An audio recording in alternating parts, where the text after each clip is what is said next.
Our presentation is called Teaching Fish to Fly. Anne came up with that. Again, a round of applause for Anne, because this would not be possible without her.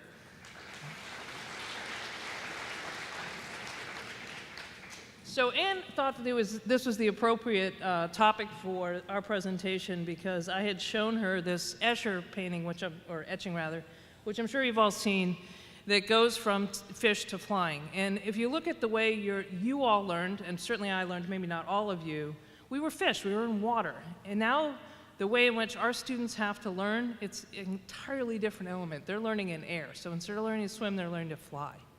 So we made that the name of our presentation. The changes we're going to see over the next 10 to 20 years kind of divide into two basic buckets as I see it. Some of what we do is going to be automated. Some of what we do has already been automated.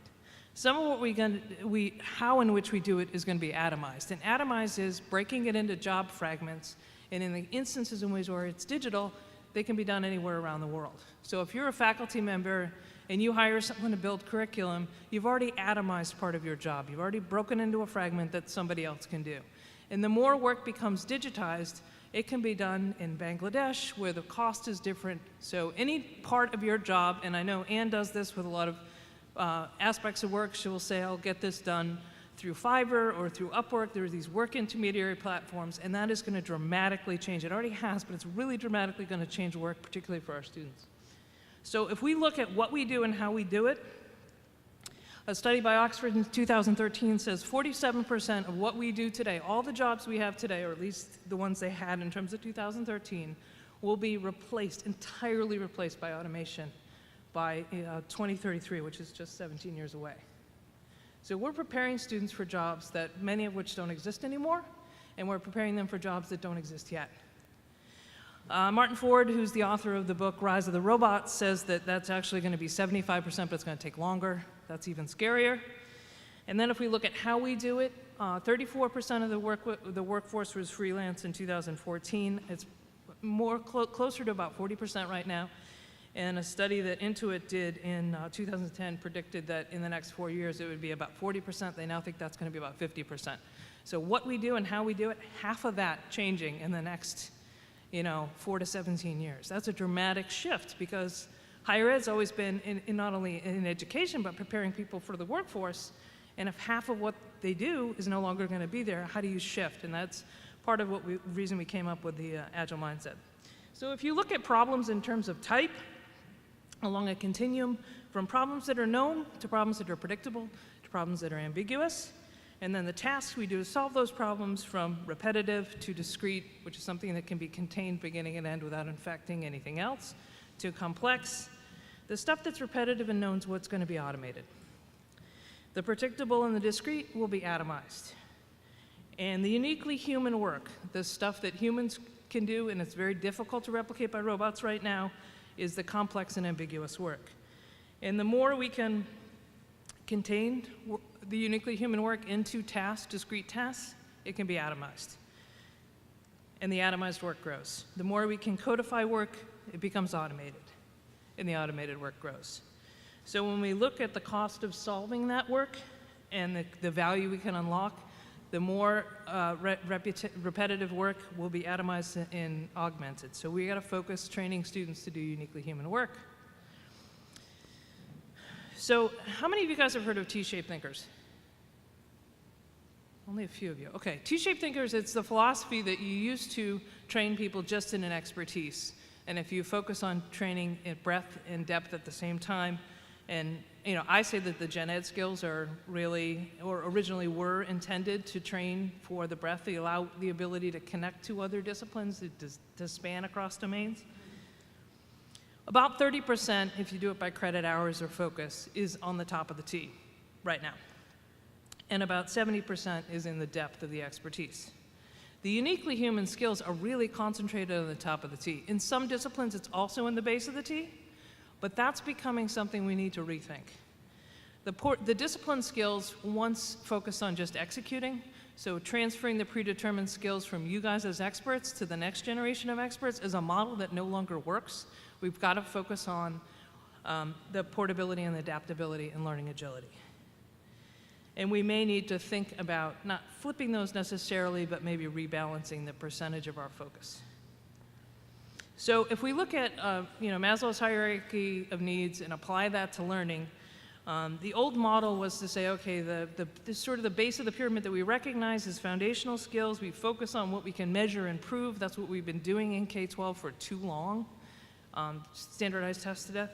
And the top of it was, what's your expertise so you can get your first job? Because higher ed, as Greg knows, is entirely focused on what's your first job and how much did you make? That's such faulty logic, it's ridiculous. And the bottom of the pyramid that's been missed for a long time are what are the conditions in which somebody can learn? Because the conditions under which you could learn at a time where you only had to get one dose of education wasn't as important. The conditions under which you can learn when your whole life's going to be education is much more important. So we think the new pyramid looks like this, becoming very explicit and addressing those conditions for learning. How do you learn? What kind of learner are you? What environment do you learn in?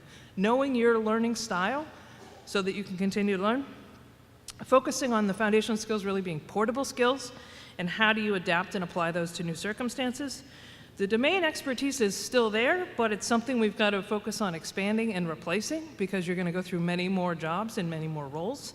And the top of the pyramid is the power of learning. It's learning agility and the Agile mindset. That's what we think learning looks like, and that's what we're trying to build here. So if we look at globalization, Fortune 500 is just a listing of the really big companies. In 1990, 5% of them were in the developing world. In 2010, 17%. We estimate it's about 20% now.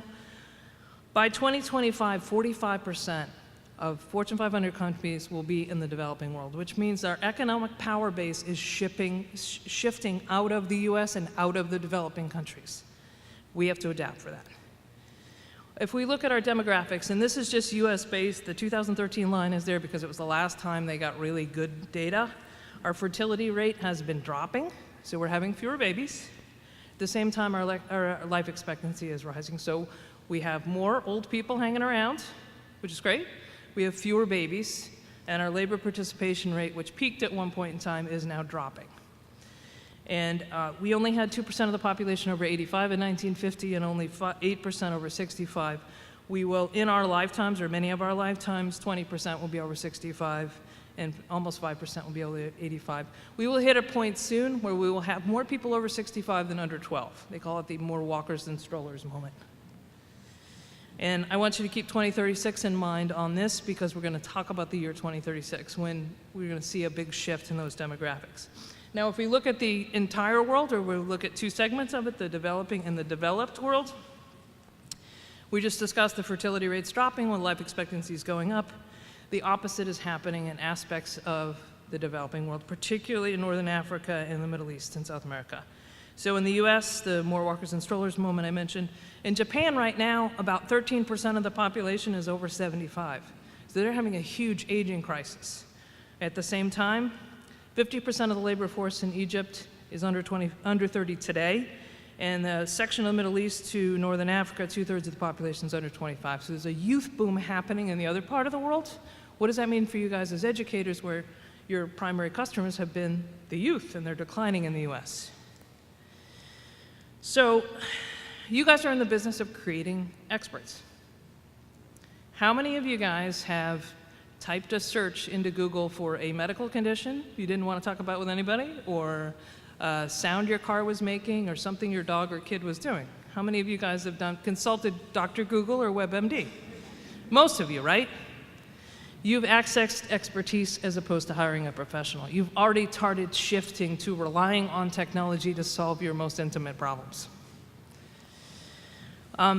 This is a little bit of a check-in to see where if you guys understand where we are right now. Some things have happened in the world that a lot of people don't know about. IBM Watson is an artificial intelligence platform created by IBM, and I'm putting up there 3 examples of things that either already happened, are going to happen soon, or are going to happen some point in the future, and I want you to look at them and think in your mind as I click them up there. If you think this has already happened, oh yeah, totally, I read about that, that happened, or oh my God, that could happen, I heard it could happen. So IBM Watson beats the best person on Jeopardy. IBM Watson reads MRIs for clinical support and tells the doctor what to do, so a doctor is now taking orders from a machine. Or IBM Watson on a college campus was a teaching assistant. Students didn't know it, but they emailed somebody, say John, and said, John, what's my homework? John, I got this wrong. And John emailed back and forth with the students, and the students never knew they were talking to software. Did that happen yet, or could that happen? Automated Insights is a platform based on IBM that will take a pile of data, a set of sports scores or financial reports, and build a narrative story that you will read and not know it was written by software. Did Automated Insights make 300 million stories, which is about the equivalent of all media we do in a single year? Did Automated Insights hit 1 billion stories, or is the Associated Press now relying on artificial intelligence to write most US earnings reports? Additive manufacturing is essentially 3D printing of any kind. Have we been able to 3D print 10 houses in a single day, or is that something we say we are going to be able to do in 100 years? Can we now print a 3D print a firearm that actually shoots bullets? Can we 3D print pills that you could take that are FDA approved? And then the last column is autonomous vehicles, which is any self-driving car or structure. Can you call up Uber and have an Uber show up without a human in it because it's driverless? Can you wait for a bus, get on the bus, realize you are not only the only passenger, but the only person, the only human on the bus? Or can you buy a car that will self-drive and self-park? I think these things, some of them happened, some of them in the future. Anybody think these things all already happened? With the exception of the driverless Uber, which was out, more news was about that in the last week. We could have had this meeting a year ago. Most of these things happened between 2013 and 2014. So when we talk about 2016 and 2026 and 2036, you have to understand where we are at 2016. All of these things either have happened or are happening now. So when we look at 2026, I know it's the 25th anniversary of the internet, but in reality, it became in public use between 95 and 96. So the last 20 years, the internet has really shaped things. And the iPhone came out in 2007, so I really say that that's the dawn of the smartphone. I'm sure many of you realize we would not have Airbnb, Uber, any aspect of the collaborative economy. We probably would not have Barack Obama as president, and we certainly would not have Donald Trump as a candidate without Twitter. Obama's presidency was made on social media. Trump's candidacy is made in 140 characters. That would not be possible without the smartphone. So the smartphone is changing industries, launching new industries, and changing our political landscape. So we are now a hyper-connected world where the majority of the developing world is connected to the internet, largely by mobile. 45% of the globe is connected right now.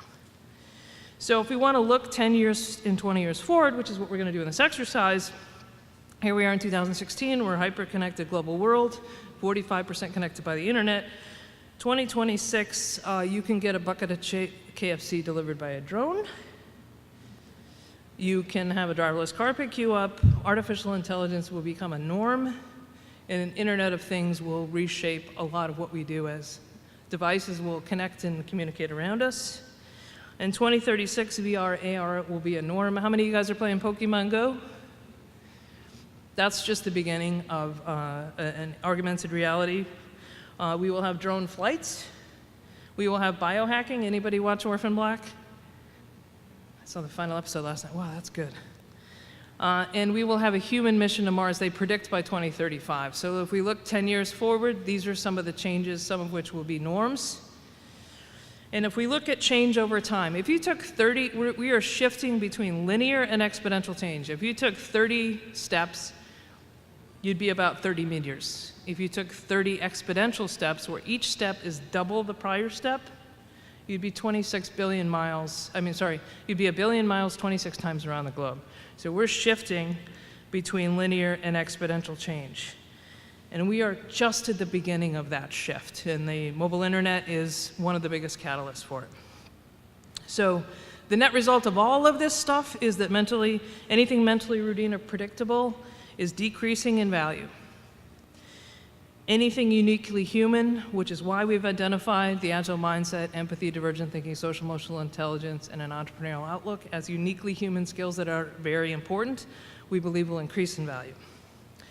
So if we look at our Agile mindset Gen Ed curriculum, I'll just do this in a single page. We have 5 courses in the Gen Ed curriculum. The first one is Managing Transitions, Change is the Norm.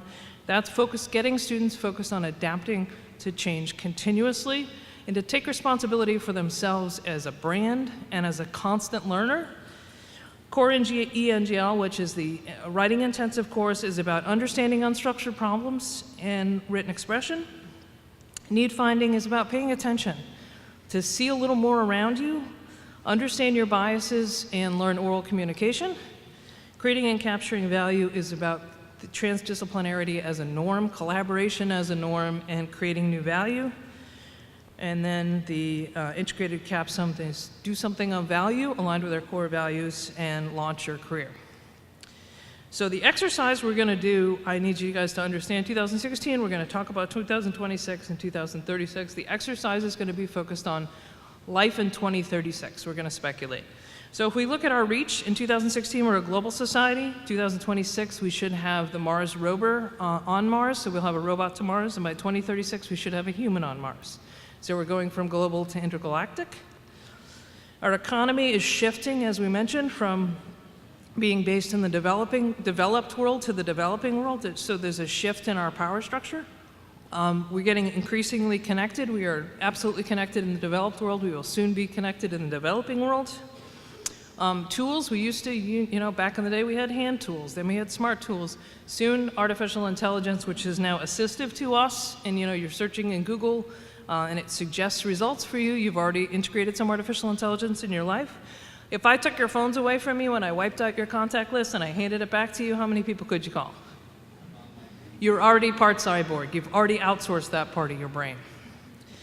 Artificial intelligence will become collaborative and then it will become directive. They believe that there'll be artificial intelligence on board of directors in the 2030s. Travel, right now we have assisted driving technologies. Your car will automatically brake so you don't hit someone. You maybe have the kind of car you can take your hands off the wheel on the highway. We will have self-driving cars, we will have self-driving drones, and we will have Hyperloop by 2036. We're losing what we do today, what we think of as human, to automation in increasing numbers. We'll lose about half of it by 2036. And we have dramatically changing demographics between an aging society in the developed world and youth boom in the developing world. So given these factors, and I'm going to put this up again at the end, this is our exercise. It's 2036. It's 20 years from now. You guys are going to work in your tables. Becca received a $100 million gift today. We received a $100 million gift in today's dollars to build the higher ed institution or whatever learning is needed in 2036. Assume a complete reset. Assume no faculty or build faculty. Assume no athletics or build athletics. And you have whatever time we have left to brainstorm. We just want to thank you guys for participating in this. We hope that this exercise was helpful in thinking about how quickly things are going to change in the world your students are going to enter. And I just leave you with a question which is tended to be rhetorical. Where you are today and where you think you're going to be in 10 or 20 years, what are you doing to prepare yourself for it?